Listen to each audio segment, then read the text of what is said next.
everybody, I'm Latrina Patrick. Welcome to day 9 of our 90-day grant writing tutorial. Today we will focus on the evaluation plan. This is another important component of your proposal because this will measure the success of your program, and we want to be able to demonstrate that whatever we're doing out there, that it's working. So your evaluation plan will help you show that. There are a few things I need to set the foundation with about evaluation plan. First and foremost is, if you have a private funder, then an evaluation plan is typically very helpful. But if you have a state or a federal agency that's funding your program, then an evaluation component is mandatory. So let's talk about why that is. The evaluation is intended to do two things. It's going to measure the success of your program, so that's number one. And it also serves as a way to steer your program back on track if it's deviating from the plan. So you'll be able to determine with your evaluation plan if you are off track, and it'll help guide you back on track. And that's very important. So you don't have to be afraid that things are not going as they're supposed to go. If you're doing regular evaluations, then it's going to help you get back on track. And that's better than not knowing at all. So you don't want to be afraid by that. I also want to address something that I haven't addressed prior to this session, and that is, when you're writing a grant, it needs to have one person doing the writing. You don't want to have one person writing the problem statement, another person writing the program description, another person writing, the budget or whatever. You want to have one person primarily writing the entire grant, with the exception of the evaluation plan. This is the only area of the grant that I recommend you have someone other than the traditional grant writer to write this. You want this to be written by someone who's an actual evaluator, because it's very scientific and depending on the scale of the project, and you really want someone who understands what those deliverables are regarding the evaluation plan. So if you're going after major money from a federal agency or from a state agency, it's going to get pretty scientific and pretty technical, and you want somebody who understands that language writing this part for you. This will tie into the goals and objectives very closely, as I mentioned in yesterday's tutorial. The goals and objectives that you're writing relate back to the evaluation plan. So when you're writing those specific activities that you list as your objectives, the evaluator then goes back when they come to evaluate the program and looks at those activities to see if you did what you said you were going to do and if things went according to plan. So they go hand in hand. That's why I recommended that your objectives be specific. And in particular, I said they should be SMART objectives, meaning specific, measurable, attainable, realistic, and timely. So the evaluator will be grateful for that when it comes time to evaluate that program. There are two types of evaluations: process evaluations and outcome evaluations. Process evaluations look at how the program's activities were delivered.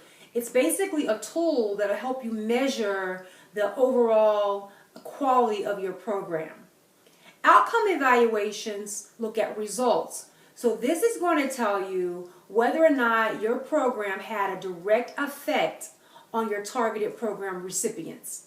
So if you were administering, say, a substance abuse prevention program around alcohol and other drugs, well, you want to be able to measure that your program increased the knowledge of your program participants around the issue of alcohol and drugs.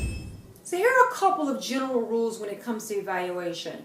If you have a grant award for your project that's in excess of $150,000, then you really should include an evaluation component. As I said before, if it's a federal grant or a state grant, you're going to have to do it anyway. It's going to be mandated. But if it's from a private funder and it's in excess of that amount of money, then you really should include an evaluation component. When it comes to using an evaluator, you need to make sure that the evaluator is an independent evaluator, not someone from within your organization. And that could be the case if you have a large organization like a treatment facility or a healthcare facility. You could have someone that works within your organization that can serve that capacity.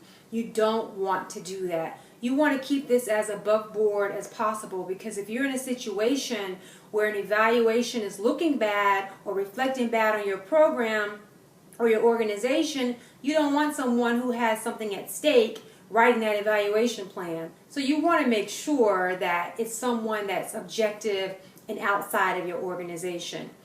I typically have always gone to universities for an outside evaluator. I don't think I've ever used anyone aside from someone within a major university.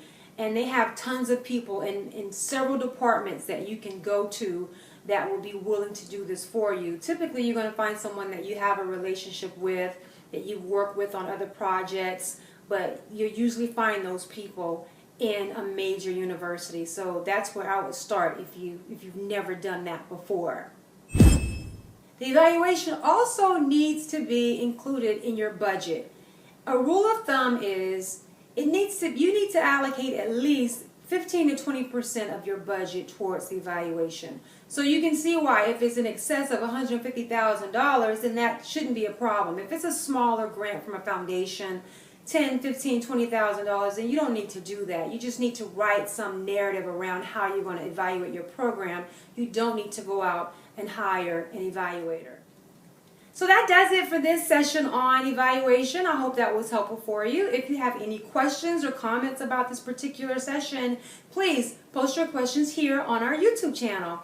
And while you're here, I hope you'll subscribe to the channel. That way you will get immediate notification whenever I upload a video. I also send out a weekly update telling you what the agenda is for that week. So you'll get a sneak peek on what's coming up, and then you can plug in on those days when I'm covering subjects that you really have an interest in. In order to do that, I need you to go over to my website, www.greatervisionconsulting.com, and subscribe to my newsletter and email updates, and you'll get those emails every Monday. And as a gift to you for doing that, I will send you a free Grant Writer's Toolkit when you sign up for my email updates. That includes a template for a grant proposal. It includes a template for a budget, sample letters of support and letters of commitment that you can use to get letters from your community partners, and also has a bunch of referrals and links and resources for brand new grant writers that will help you write winning and compelling grants. So go over to my website to get that, and you'll be in the loop. And while you're on the website, make sure you check out my bio. You'll learn a little bit more about me and my background, and also some of the services that I offer. In tomorrow's tutorial, we'll talk about the budget. Make sure you tune back in so you'll find out what is allowed in the budget and what type of expenses you shouldn't put in your budget. So join us here tomorrow for that. It's going to be a great tutorial. I look forward to seeing you then. Bye.